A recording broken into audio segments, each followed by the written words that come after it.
Plan to rear flies on industrial scale for making fish food. Vertical line environment. Vertical line. TheGuardian.com.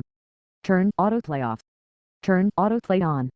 Please activate cookies in order to turn autoplay off. Jump to Content S.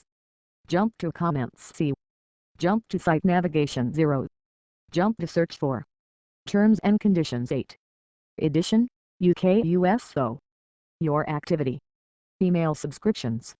Account details. Linked services. Profile mobile.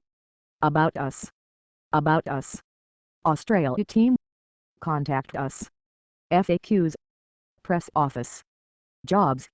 Terms of service. Privacy policy. Advertising guide. Guardian Weekly. Subscribe. How to subscribe. Guardian Weekly. Email services. Ebony. Android. .gsc control CSD width 25 rem exclamation point important padding 0 float right input.gsc search button background color number sign PDDDD border color number sign PDDDD input.gsc search button colon hover background color number 999 border color number 999 news world sport comment culture business, environment, science, travel, technology, life and style, data, TV, video, environment, insects. Plan to rear flies on industrial scale for making fish food. Flies will be fattened on organic waste in a factory to produce larvae feed for farmed fish. Share. Tweet this. Email. Olive Heffernan. TheGuardian.com. Friday, October 4, 2013, 18.48 AEST. Jump to comments. Food for fish. Live fly larvae at the fly factory in Stellenbosch, South Africa. Photograph. Jenny Goldhawk Smith /AFP/Getty Images.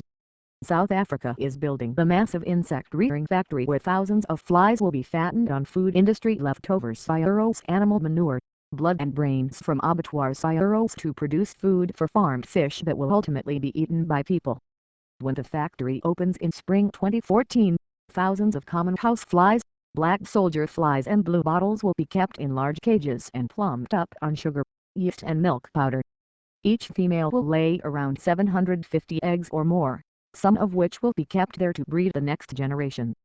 The remaining eggs will be moved onto a waste conversion center, where they will hatch into larvae and gorge themselves, multiplying their body weight almost 400 times in as little as 3 days.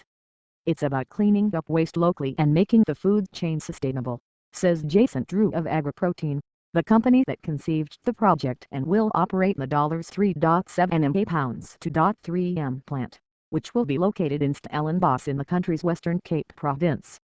More than half of the world's fish is now farmed, and with the wild fish that acts as food on the decline, the price of that fish meal has doubled in 30 years to up to $2,000 per ton. Each 1 kilogram of farmed salmon requires 3 kilograms of fish meal, jumping to nearly 20 kilograms for each 1 kilogram of tuna. There's a real sweet spot of opportunity right now in making fish meal more sustainable, says Drew. For the past 5 years, AgriProtein and its research partner at Stellenbosch University, Dr. Elsje Peters, have been tinkering with breeding small batches of flies on organic waste. In the past 18 months they've proven the process can work on an industrial scale and in May won an innovation award of $100,000 for their efforts.